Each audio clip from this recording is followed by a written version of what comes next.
श्री महाकालेश्वर ज्योतिर्लिंग। यह परम पवित्र ज्योतिर्लिंग मध्य प्रदेश के उज्जैन नगर में है। पुण्य सलिला क्षिप्रा नदी के तट पर स्थित उज्जैन प्राचीन काल में उज्जयिनी के नाम से विख्यात था।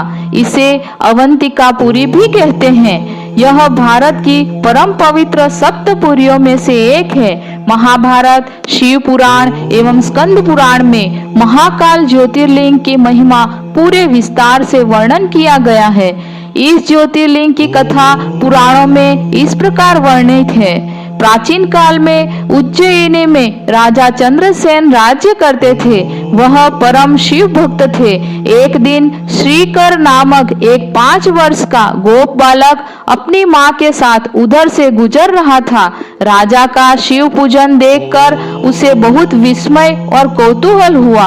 वह स्वयं उसी प्रकार की सामग्रियों से शिव पूजन करने के लिए लालायित हो उठा। सामग्री का साधन न जुट पाने पर लौटते समय उसने रास्ते से एक पत्थर का टुकड़ा उठा लिया। घर आकर उसी पत्थर को शिव रूप में स्थापित कर पुष्प, चंदन आदि से परम श्रद्धा पूर्वक उसकी पूजा करने लगा। माता भोजन करने के लिए उसे बुलाने आई, किंतु वह पूजा छोड़कर उठने के लिए किसी भी प्रकार तैयार नहीं हुआ। अंत में माता ने झल्लाकर पत्थर का वह टुकड़ा उठाकर दूर फेंक दिया। इससे बहुत ही दुखी होकर वह बालक जोर जोर से भगवान शिव को पुकारता हुआ रोने लगा। रोते रोते अंत में बेहोश होकर वहीं गिर पड़ा। बालक की अपने प्रति यह भक्ति और प्रेम देखकर भोलेनाथ भगवान शिव अत्यंत प्रसन्न हो गए। बालक ने जैसे ही होश में आकर अपने नेत्र खोले तो उसने देखा कि उसके सामने एक बहुत ही भव्य और अति विशाल स्वर्ण और रत्नों से बना हुआ मंदिर खड़ा है।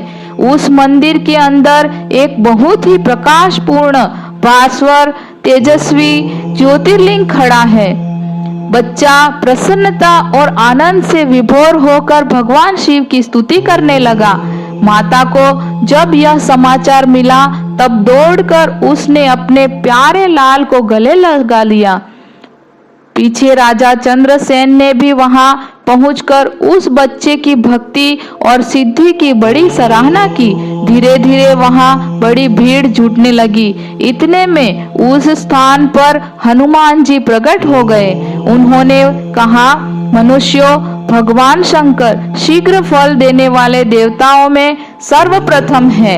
इस बालक की भक्ति से प्रसन्न होकर उन्होंने इसे ऐसा फल प्रदान किया है जो बड़े बड़े ऋषि मुनि करोड़ों जन्मों की तपस्या से भी प्राप्त नहीं कर पाते। इस गोप बालक की 8वीं पीढ़ी में धर्मात्मा नंद गोप का जन्म होगा। द्वापर युग में भगवान विष्णु कृष्ण अवतार लेकर उनके वहां तरह तरह की लीलाएं करेंगे। हनुमान जी इतना कहकर अंतर्ध्यान हो गए। उस स्थान पर नियम से भगवान शिव की आराधना करते हुए अंत में श्रीकर गोप और राजा चंद्रसेन शिव धाम को चले गए। इस ज्योतिर्लिंग के विषय में एक दूसरी कथा इस प्रकार कही जाती है। किसी समय अवंतिकापुरी में वेद पाठी तपोनिष्ठ एक अत्यंत तेजस्वी ब्राह्मण रहते थे। एक दिन दूषण नामक एक अत्याचारी असुर उनकी तपस्या में विघ्न डालने के लिए वहां आया। ब्रह्मा जी से वर प्राप्त वह बहुत शक्तिशाली हो गया था।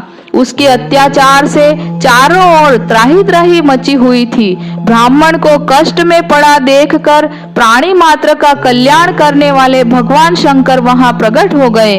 उन्होंने एक हुंकार मात्र से उस दारुण अत्याचारी दानव को वहीं जलाकर भस्म कर दिया। भगवान वहां हुंकार सहित प्रकट हुए, इसीलिए उनका नाम महाकाल पड़ गया। इसीलिए परम पवित्र ज्योतिर्लिंग को महाकाल के नाम से जाना जाता है। ओम नमः शिवाय।